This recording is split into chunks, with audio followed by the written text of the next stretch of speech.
नमस्कार, आप देख रहे हैं भारत समय नेटवर्क और मैं हूं राहुल। आइए नजर डालते हैं इस वक्त की सबसे बड़ी खबर पे। आज हम एक बहुत ही दुखद खबर आपके साथ शेयर कर रहे हैं। भारत के दिग्गज उद्योगपति और टाटा समूह के पूर्व अध्यक्ष रतन टाटा का 86 वर्ष की आयु में निधन हो गया। रतन टाटा के निधन से देश भर में शोक की लहर छा गई है। आइए जानते हैं रतन टाटा से जुड़ी पूरी खबर। मुंबई के एक अस्पताल में भर्ती रतन टाटा की तबीयत सोमवार को बिगड़ी थी।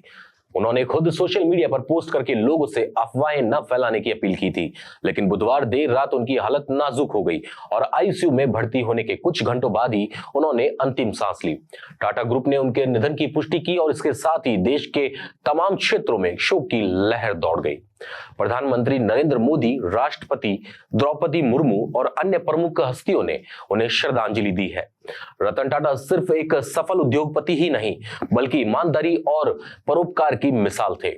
टाटा समूह के नेतृत्व में उन्होंने जगुआर, लैंड रोवर और कोरस स्टील जैसे बड़े अधिग्रहण किए और कंपनी को वैश्विक पहचान दिलाई।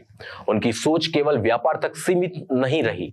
उन्होंने टाटा ट्रस्ट के माध्यम से शिक्षा, स्वास्थ्य और ग्रामीण विकास में भी बड़ा योगदान दिया। मिडिल क्लास परिवारों के लिए टाटा नैनो जैसी कार लॉन्च करके उन्होंने अपने दूरदर्शी दृष्टिकोण का परिचय दिया। रतन टाटा का निजी जीवन भी उतना ही प्रेरणादायक था। उन्होंने कभी शादी नहीं की थी। 2011 में एक कार्यक्रम के दौरान उन्होंने कहा था कि वे 4 बार शादी के करीब पहुंचे, लेकिन किसी न किसी कारणवश पीछे हट गए। उनके जीवन की अधूरी प्रेम कहानी लॉस एंजल्स में शुरू हुई थी, जब उन्हें एक लड़की से प्यार हो गया था, लेकिन परिस्थितियों के चलते वह रिश्ते को आगे नहीं बढ़ा पाए। रतन टाटा का पार्थिव शरीर अब मुंबई स्थित उनके घर ले जाया गया है। आज दोपहर में उनकी अंतिम यात्रा निकलेगी और राजकीय सम्मान के साथ उनका अंतिम संस्कार किया जाएगा। महाराष्ट्र सरकार ने सभी सरकारी कार्यक्रम रद्द कर दिए हैं और झारखंड में एक दिन का शोक घोषित किया गया है। रतन टाटा के निधन पर प्रधानमंत्री नरेंद्र मोदी ने कहा, रतन टाटा जी ने अपनी दूरदर्शिता, नैतिक नेतृत्व और दानशीलता से भारत को गौरवान्वित किया है।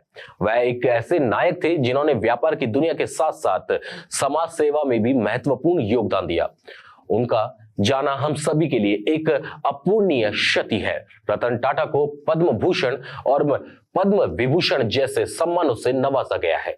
उन्होंने टाटा ग्रुप को नई बुलंदियों तक पहुंचाया और अपनी दूरदर्शिता से देश में रोजगार और विकास की नई संभावनाओं को जन्म दिया। उनका मानना था कि व्यवसाय केवल मुनाफा कमाने के लिए नहीं, बल्कि समाज की सेवा के लिए होना चाहिए।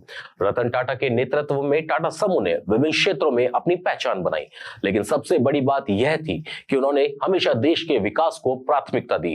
टाटा ट्रस्ट, स्टार्टअप्स में निवेश और ग्रामीण विकास में योगदान उनकी सामाजिक जिम्मेदारी की सोच को दर्शाता है। रतन टाटा के निधन से देश ने एक ऐसा नेतृत्वकर्ता को खो दिया है जिसने अपने कार्यों और समाज सेवा के माध्यम से करोड़ों भारतीयों के जीवन में सकारात्मक परिवर्तन लाया था। भारत समय नेटवर्क की पूरी टीम की ओर से रतन टाटा को भाव श्रद्धापूर्ण श्रद्धांजलि। वह हमारे दिलों में हमेशा एक प्रेरणा के रूप में जिंदा रहेंगे। रतन टाटा जी, आपकी विनम्रता, उदारता और नेतृत्व की कमी हमेशा खलेगी। आपकी यादें, आपकी योगदान और आपका नाम हमेशा इतिहास के पन्नों में सुनहरे अक्षरों में लिखा रहेगा। फिलहाल के लिए इतना ही। देखते रहिए भारत समय नेटवर्क।